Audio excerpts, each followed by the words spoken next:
use substitution. What is it? Why do we use it? Well, let's start off with an integral.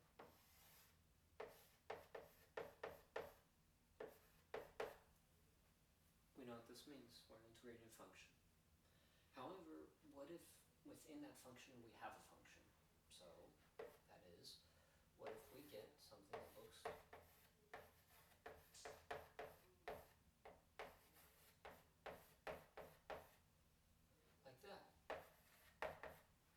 Well, typically it will actually be like that because we're integrating with respect to that, because you'll see. And so that's the general idea, is that it's almost a reverse of the chain rule. We take G to be U, and then we can find du, which is going to be G prime x dx. And also be able to let you solve for dx, because then you'll be able to plug in what you need to find. But it doesn't really make as much sense when you write it down like that as compared to just doing it. And so let's take any basic function. Let's do 2x squared as our parent function. Instead, we're going to have x minus 1 on the inside. This is a simple way of doing it. We have 2, we have that.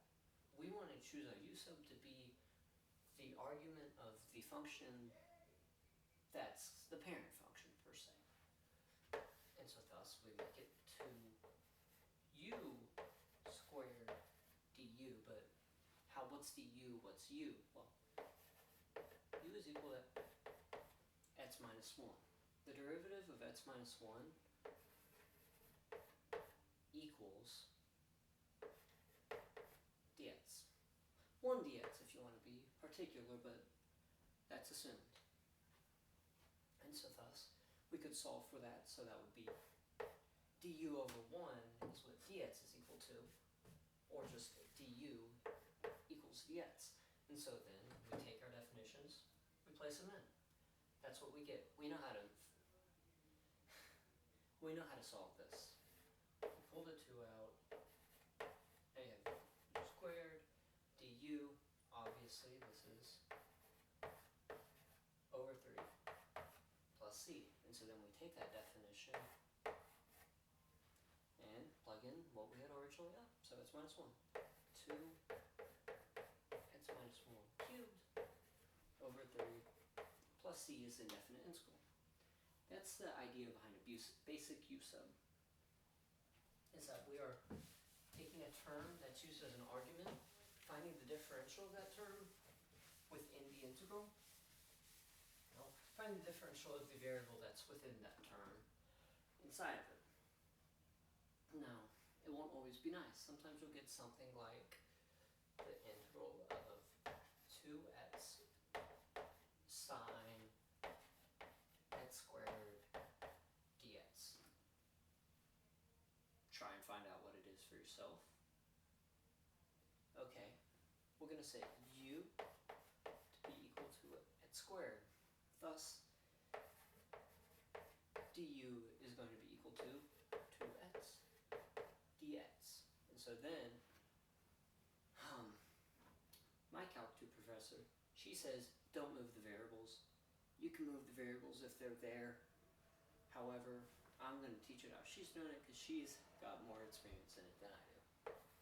So du over 2 equals x dx. So now, if we find a place with x dx, we can plug that in. So now, we have 2 sine u, and then x dx. I just moved that right there. We get du over 2. Over 2. I believe it's pretty trivial that these 2's cancel out. And so there we get sine du, which It's negative cosine plus c.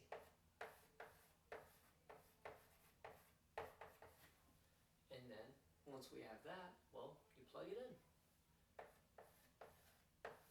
Negative cosine x squared plus c. That's another nice use of u sub. However, when's it most commonly going to be used? Well, let's use it to derive the integral of tangent and cotangent, respectively, I guess works. Let's do cotangent, just to be a little funky, because not everything's going to be nice. Recall, cotangent equals your cosine over your sine with some variable, of course. The same variable.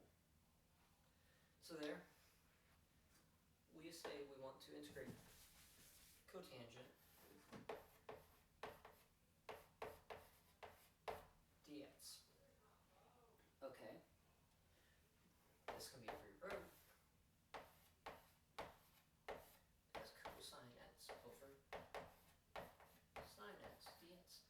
And so this is where it starts getting confusing, because most people aren't used to the idea of saying a whole function to be your u sub when it's not within another function.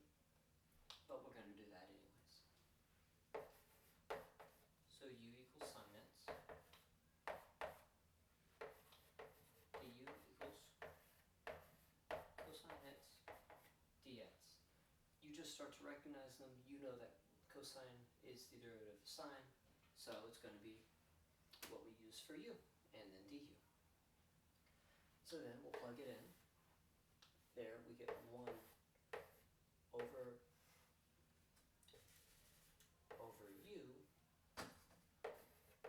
du, because we have a cosine, cosine's du, and then we have u, and there we get that, and that's obviously just logarithm of u plus c, which we plug it in. It's the absolute value of the natural log of sine of x plus c, and that's how you find the integral of cotangent. So that kind of sums up where you use u sub and how you use u sub. However, there will be more advanced types that you use trigonometry for.